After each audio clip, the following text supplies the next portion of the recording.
parole. Oui, bonjour tout le monde. Bonjour, bon matin, bon après-midi. Je suis Anatolie Grouzd. C'est moi qui vais commencer la présentation. Philippe Maille fera les remarques de clôture et il participera à la période de questions et réponses. Aujourd'hui, nous, nous provient de notre laboratoire multimédia et nous étudions de quelle façon euh, dont les gens communiquent et vivent ensemble. En général, nous avons plusieurs projets et le projet sur la COVID-19 couvre 4 domaines de recherche, les médias sociaux, la santé et le bien-être, les politiques, la désinformation et les fausses nouvelles. Donc, euh, depuis le confinement, la, sur COVID, sur Facebook, les gens ont utilisé les médias sociaux pour communiquer. Ici, on voit une courbe qui montre les échanges sur Facebook, 110 712 655, en fait, les milliards sur Facebook. Et ça ne vous montre que les messages seulement de groupes publics sur la COVID-19. Donc, il y en a encore davantage. Mais cette dépendance aux médias sociaux entraîne des problèmes. Les médias sociaux sont un vecteur de fausses informations. Et par exemple, on dit que si on doit boire, par exemple, l'éthanol, le méthanol ou l'eau de Javel, ça va guérir ou empêcher la propagation de la COVID-19. Donc, c'est le genre de fausses nouvelles. Et étant donné que c'est une pandémie, c'est absolument essentiel que les gens aient de bonnes informations et de façon appropriée au bon moment. Donc, pour venir en aide pour communiquer les messages des autorités de santé publique, parce que les fausses nouvelles contribuent à accroître la peur, font en sorte que les gens deviennent irrationnels. Et aujourd'hui, nous n'avons que 15 minutes. Nous allons mettre l'accent sur 3 de nos projets. Nous étudions la présence, la prévalence et la dissémination de l'information. Donc, il y a un portail sur la désinformation.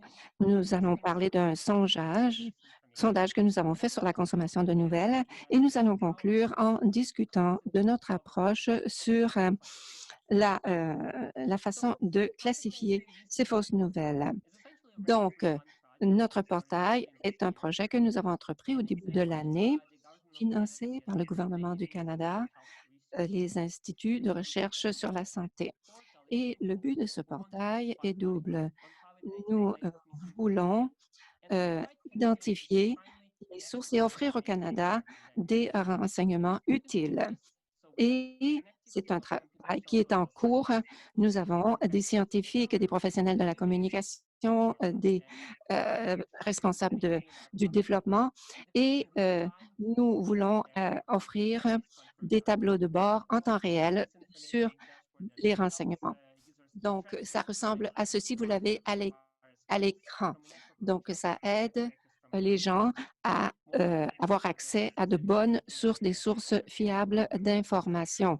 Par exemple, il y a de l'information sur Twitter et ça montre quels liens on peut utiliser et si ces liens vous mènent à des sources fiables ou non fiables.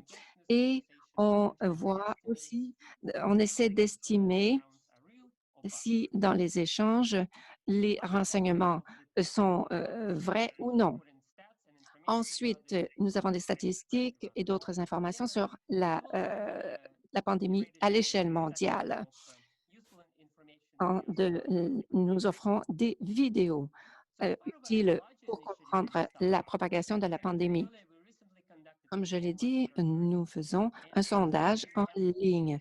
Nous avons demandé à 1500 adultes canadiens où ils trouvent des informations au sujet de la COVID, combien de fois ils obtiennent des informations erronées et ce qu'ils font lorsqu'ils reçoivent des informations erronées. Résultat, j'aimerais que vous alliez sur le portail, vous allez avoir une image plus complète de notre portail. Quand on a posé la question, où trouvez-vous des informations fiables sur la COVID-19? Ils disent qu'ils se fient à l'information venant des ministères et de la fonction publique. La moitié ont dit qu'ils utilisaient les grands médias. Et on voit que 12 seulement des Canadiens faisaient confiance aux sites partisans lorsqu'ils lisent des nouvelles au sujet de la COVID-19. C'est bon signe, puisque d'après la recherche préalable, on sait que les ministres et les sites privés ont tendance à amplifier les fausses nouvelles. La majorité des répondants ont dit qu'ils préféraient obtenir des nouvelles au sujet de la COVID-19 par la télé et ensuite les sources en ligne, les sites Web et le net. Et tous les répondants, sauf 6 utilisent au moins les médias sociaux et 2 disent qu'ils préféraient les médias sociaux comme source privilégiée d'informations. Ces résultats semblent démontrer que les Canadiens, Canadiennes trouvent des sources d'informations plus traditionnelles que les médias sociaux. Donc, quant aux Canadiens, Canadiennes qui obtiennent les nouvelles des médias sociaux, et on leur a demandé quelle plateforme ils choisissaient. Parmi les médias sociaux, Facebook et Reddit sont les plus courantes. Facebook, ce n'était pas étonnant pour nous puisque c'est la plateforme la plus populaire au Canada. Quant à Reddit, un pourcentage des utilisateurs Facebook. Ça démontre que ça a un rôle important pour les utilisateurs de nouvelles prises par sur l'Internet. Donc, deuxième groupe, Twitter, TikTok et YouTube. Donc, Twitter et YouTube sont des plateformes bien documentées où les utilisateurs vont pour trouver, échanger des informations. Donc, ce n'est pas une grande surprise, mais nu au, mais le troisième, l'autre, c'est censé être une plateforme pour le loisir, mais 67 se fient à cette plateforme pour obtenir des nouvelles de la pandémie. Ensuite, nous voulions évaluer la prévalence des fausses nouvelles et de la désinformation au sujet de la COVID-19. Donc, nous avons demandé aux gens combien de fois ils obtenaient de fausses nouvelles dans les médias sociaux. Au total, 68 68 des répondants ont dit qu'ils trouvaient de la désinformation, de la fausse information. Et sur les sites les plus que vous avez à l'écran, aucun d'entre eux n'était libre de toute fausse information. Donc, ce sont les mêmes sites où les gens avaient constaté qu'il y avait de fausses informations. Donc, 68 donc ont dit qu'il y avait de fausses nouvelles dans les médias sociaux, les plateformes qu'ils utilisaient. Finalement, la dernière question, ce que les Canadiens font lorsqu'ils arrivent à de mauvaises informations, de fausses informations. Donc, évidemment, encore faut-il que les Canadiens détectent la fausse information, mais quelles sont les mesures qu'ils utilisent lorsqu'ils pensent avoir trouvé de fausses informations? Donc, on a montré cette question à ceux qui ont déclaré qu'ils avaient trouvé de fausses informations, le 68 La majorité d'entre eux ont dit, 56 ont dit qu'ils consultaient d'autres sources. Pour 76 pardon, ont dit qu'ils consultaient d'autres sources. Donc, ça veut dire que les Canadiens sont au courant de l'importance de valider l'information que l'on trouve dans les médias sociaux et qu'ils font un effort. Est-ce qu'ils le font vraiment? Mais bon, c'est probable. Deuxième option, on montre que 69 limitaient leur utilisation des sites des médias sociaux. Et donc, ça veut dire que les plateformes et les médias sociaux doivent prendre très au sérieux le fait qu'il existe de fausses informations sur leur plateforme. Et et ce que j'aimerais souligner, c'est que ce qui est étonnant, seulement 44 ont dit qu'ils allaient, dénoncer, heu, un site, qui, présentait de fausses informations. Facebook, Twitter, ça, utilise l'opinion de leurs utilisateurs lorsqu'il s'agit de messages, qui vont à l'encontre, des valeurs de leurs utilisateurs. Donc, ça nous a un peu surpris, ce 44. Nous pensions qu'il y en aurait davantage. Ensuite, le dernier élément dont nous allons parler, c'est que quelles sont les déclarations ou les affirmations qui ont été faites au sujet de la COVID-19 dans les médias sociaux? Et nous avons établi des catégories de 3000 vérifications dans 12 catégories. Et c'est un processus d'itération, c'est encore en cours. Nous avions au départ 7 catégories, maintenant nous en avons 12. Elles sont donc des rapports par pays, par région, les diagnostics, la prévention, les remèdes, la spéculation sur l'origine et les prognostics, l'exagération de la sévérité, race, ethnicité, religion, identité, la transmission, les, euh, les personnages publics qui sont atteints, l'impact sur les entreprises et l'économie, et les symptômes, les procédures médicales, ainsi que les répercussions de la pandémie sur la nature et sur l'environnement, et ensuite les fraudes, les fraudes. euh, et ensuite, il y a d'autres éléments qui ne pouvaient pas être inclus dans nos catégories. Ensuite, il y a ici ce qui est paru sur Facebook sur du pillage au Mexique. Ensuite, on a dit que la race et l'identité pouvaient affecter. Ensuite, en Australie. Ensuite, et finalement, on disait les fraudes. Il y avait des cartes cadeaux de 100 de Starbucks. C'est un formulaire en ligne qui demande aux gens de compléter ce formulaire pour obtenir une carte cadeau de 100 de Starbucks. C'est une fraude, c'est de la fumisterie parce que ça ne vient pas de Starbucks, mais c'est quelqu'un qui veut votre argent. Donc, nous avons appliqué ces 12 types ou de catégories entre le 22 janvier et le 12 juin. On voit que le tiers de ces affirmations portent sur les rapports par pays, par région, 24 diagnostic prévention, 12 sur l'exagération de la sévérité de la gravité du virus, 10 sur l'origine et les pronostics. Quelqu'un avait prédit que le virus arriverait il y a 10 ans. Donc, parce que nous pensons que ceci peut être utile pour les personnes qui élaborent des politiques et des stratégies de réduction et qui essaient de voir comment réagir à différentes affirmations. Parce qu'évidemment, ça va varier selon qu'il s'agisse de rumeurs de fausses informations reliées aux théories du complot, à l'effet que Bill Gates allait implanter une micropuce dans le vaccin contre le coronavirus. Ensuite, nous pensons que ce schéma nous aide comment le type d'affirmation peut varier en ligne et ailleurs. Donc, les deux types, les deux catégories.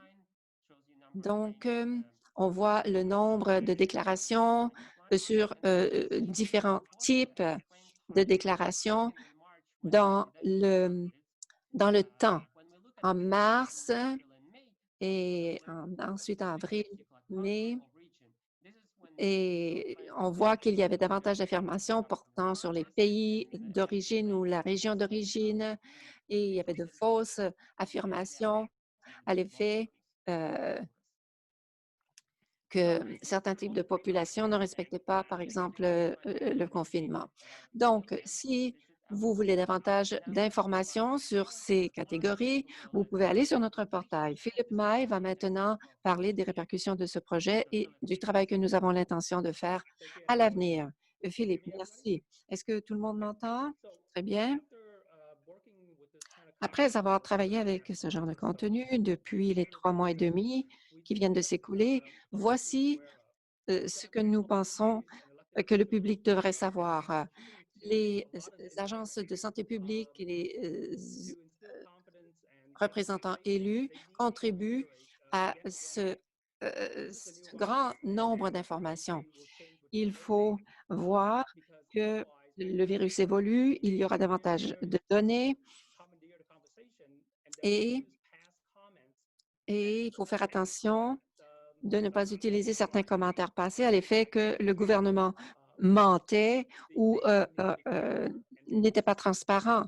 Donc, il faudra que les messages du gouvernement soient cohérents. Il faut faire attention de mieux coordonner entre les différents organismes de santé publique. Il faut qu'on s'entende sur les critères, la référence. Si on doit déconfiner, il y a parfois différentes régions dans les provinces qui ont des mesures de confinement différentes ou un déconfinement qui se fait à un rythme différent. Donc, il faut faire attention de mieux coordonner entre les organismes parce que souvent, c'est de là que provient la fausse information à cause d'un manque de coordination. On ne voit pas suffisamment d'utilisateurs des médias sociaux qui fassent partie du dialogue. Il faudrait qu'il y ait davantage de contenu qui soit créé et qu'on les inclue dans le processus. Les responsables de la santé publique n'ont pas souvent un tel auditoire qui soit disposé à accepter le contenu qu'ils pourraient diffuser sur Twitter, par exemple. Ensuite, nous avons remarqué, grâce aux données, c'est que la meilleure dans les premiers mois, il y a eu plusieurs domaines ou de sites qui ont été créés en matière de COVID-19 et la plupart étaient la source de fausses informations. Donc, il faut faire attention que lorsque de nouveaux sites sont créés, il faut faire très attention qu'ils disséminent la bonne information. Étant donné que la crise évolue rapidement, les choses évoluent constamment. Lorsque on affirme telle ou telle condition ou le statut du virus il y a 2 semaines, en fait, il faut pouvoir faire des mises à jour parce que certaines personnes pourraient utiliser de l'information qui est périmée et ne pas savoir que c'est périmé. Donc, il y a des articles qui n'ont plus leur raison d'être. Donc, c'est facile pour certaines personnes d'en leurrer d'autres en utilisant de vieilles manchettes. Et il y a maintenant beaucoup de publicité sur le fait de se laver les mains. Pour l'hygiène, il faut que les gens utilisent des pratiques et apprennent à reconnaître la fausse information. Donc, il faut que ce soit socialement acceptable de retirer de l'information qu'ils ont partagée quand quelqu'un leur dit qu'ils ont eu tort. Donc, en tant que société, nous devons dire aux gens que tout le monde peut faire des erreurs, que ce n'est pas grave et qu'on peut se rétracter. C'est une des choses que nous avons observées, que nous avons notées pendant les 3 derniers mois. À l'avenir, voir comment l'information sur la COVID-19 dissémine dans les médias sociaux, quels sont les vecteurs, quelles sont les stratégies pour contrer la fausse information en matière de COVID-19. Merci. Merci beaucoup. C'est absolument fascinant. Ça donne matière à réflexion sur notre comportement en ligne. J'aimerais maintenant demander aux gens qui participent à taper leurs questions dans la boîte chat. Mais je suis curieuse. Vous avez donc plusieurs personnes qui travaillent avec vous parce que c'est une quantité considérable d'informations. Nous avons eu de la chance. Nous avons une équipe multidisciplinaire de chercheurs, de praticiens en sciences informatiques, gestion de l'information, journalisme, gestion de l'information, etc. Et parce que la dissémination de la fausse information est complexe, il faut trouver des solutions complexes. Et j'aimerais remercier tous les gens qui collaborent avec nous et de les féliciter pour l'excellent travail qu'ils font. Oui, nous sommes un laboratoire très fortuné, très chanceux. Nous avons pu recruter des gens qui aient des compétences différentes et complémentaires. Et aussitôt que la crise s'est manifestée, nous avons évidemment utilisé les gens qui étaient déjà chez nous et ensuite nous en avons ajouté d'autres. Nous avons complété les compétences qui nous manquaient. Quelqu'un demande si vous avez identifié cette information, si les participants l'ont fait. En fait, pour les tableaux de bord pour vérification des faits, nous avons utilisé le IPA de Google qui identifie déjà les faits qui ont déjà fait l'objet de vérification par d'autres. Et nous avons demandé à nos participants de nous dire ce qui, à leur avis, pourrait nous être utile. Et il y a des organismes d'information, des groupes civiques partout dans le monde qui vérifient les faits. Ils font partie de grands réseaux et ils les déposent dans un endroit créé par Google. Et de sorte que des chercheurs comme nous avons accès à ces affirmations et nous le vérifions. Des vérificateurs de faits d'un pays pourraient utiliser une échelle de 1 à 8. D'un autre pays, ils pourraient euh, euh, une autre échelle, vérité, demi-vérité. Ensuite, d'autres pays utilisent le feu vert, feu orange, feu rouge ou du vrai ou faux. Donc, nous essayons de normaliser tout cela, de créer un agrégat et parce que tout dépendant d'où vous vivez dans le monde, vous pouvez euh, avoir des choses différentes, vous pouvez avoir une perception différente de ce que vous trouvez sur Internet. Moi aussi, j'ai une question. Est-ce que quand quelqu'un dit qu'il a vu ce type de fausse information, qui est-ce qu'on peut se fier à cela ou si c'est simplement quelque chose que la personne n'aime pas? En fait, pour ce sondage, nous n'avons pas testé l'habileté, la capacité des gens de juger de l'information. Donc, on ne sait pas vraiment si les gens s'y connaissaient beaucoup, mais on utilise la façon, on s'est fié à la compétence informatique des gens. Mais nous n'avons peut-être pas encore assez de déclarations publiques pour que les gens acquièrent une certaine littératie en matière de pandémie. Dans le sondage, nous avons confié aux participants d'identifier ce qu'ils avaient perçu. Nous leur avons demandé que percevez-vous comme fausse information? Qu'avez-vous fait? Parce que, évidemment, ça dépend de là où les gens vivent, de leur expérience, de leur éducation, de leur scolarisation, etc. Ça varie d'une personne à l'autre. Donc, on a simplement demandé aux gens, lorsque vous trouvez quelque chose que vous percevez comme étant de la fausse information, qu'est-ce que vous faites? Une autre question, dans quelle mesure pensez-vous que la, la non-confiance aux experts peut avoir une incidence? est-ce que les gens se méfient des experts? Notre sondage démontre que les Canadiens font confiance aux experts, aux agents de la santé publique et ça, ça nous permettra de faire davantage de travail là-dessus à l'avenir. Le mois prochain, nous allons faire un sondage sur la situation, l'état des médias sociaux, quels médias sociaux les gens utilisent au Canada en 2020. Et ce que nous découvrons, c'est que dans le précédent sondage, que peu importe les médias sociaux que les gens utilisent, ils font confiance ici à nos spécialistes, contrairement à d'autres pays où les gens remettent en question ce que leur gouvernement fait. Ici au Canada, nous n'avons pas le même problème qu'aux États-Unis, par exemple. Et finalement, c'est ce que vous disiez dans votre dernière diapo, comment agents de santé publique.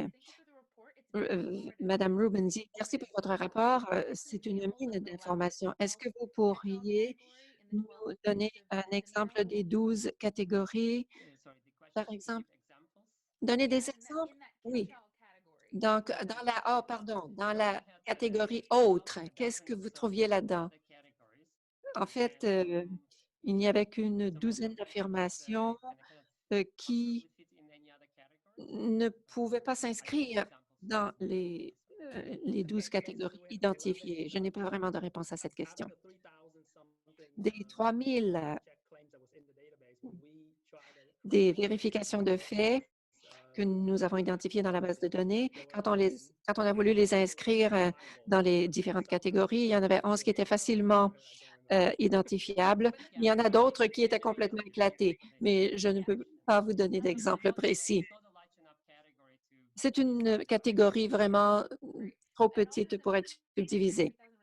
Et avec parmi 3000 réponses, que vous ayez pu créer 12 catégories, eh bien, nous voulions que ce soit gérable parce qu'on on s'est dit que si on dépassait le chiffre 15, personne ne le lirait. Leçon tirée. Quel pourcentage de gens continuent de partager de la fausse information? Est-ce que les gens le font de façon délibérée? Ce que nous avons constaté en regardant certaines séries de données, c'est que les gens vont partager quelque chose qui leur paraît vrai. Peut-être qu'ils vont penser que c'est vrai, que c'est faux, surtout lorsqu'il s'agit de théories du complot. Et d'autres données ont démontré que même lorsque les gens savent que ce qu'ils ont partagé n'est pas juste, n'est pas vrai, mais les gens parfois se disent: «Ouais, c'est vrai, ça ne s'est pas passé, mais je vais le partager quand même». Comme par exemple ce qui s'est arrivé, le pillage dans le supermarché. Hem, Est-ce qu'on a des données sur l'exposition à la fausse information, sur, par rapport au nombre connu de pages de fausses informations? Hem, Lorsque nos employés ont essayé d'identifier ce qui était transmis sur Twitter, Facebook, et le niveau de partage de ces affirmations. Nous n'avons pas encore de réponse à cette question, mais la question est intéressante. Il faut que nous essayions d'établir si les affirmations existent, mais quelle est la prévalence de ces affirmations. Donc, je pense que notre temps est presque écoulé, mais les questions sont tellement intéressantes que je vais en poser quelques autres. Merci pour cette présentation. Est-ce qu'on envisage de couvrir d'autres sujets ou de faire ce genre d'études après, à la fin de la pandémie? Ah bien, ça va prendre au moins 2 ans. Je ne pense pas que la pandémie prenne fin à court terme. Ce que nous constatons, c'est qu'il faudra au moins 2 ans, 1 an ou 2 avant qu'on trouve un vaccin utilisable et que ça s'applique aux 7 milliards de personnes, qu'il puisse être donné aux 7 milliards de personnes. Eh bien, nous avons considéré la fausse information dans le contexte politique pour les élections euh, qui auront lieu aux États-Unis en novembre et les élections ici au Canada. Donc, tous les rumeurs, en fait, qui peuvent influencer certaines tactiques. Oui, vous avez parlé de comparaison entre pays. Donc, on n'a pas assez de temps. Eh bien, je vous continue d'encourager les gens à discuter de la COVID-19. Je remercie tous les participants, nos orateurs et nos conférenciers. Donc, bonne fin d'après-midi et merci beaucoup à nos deux invités.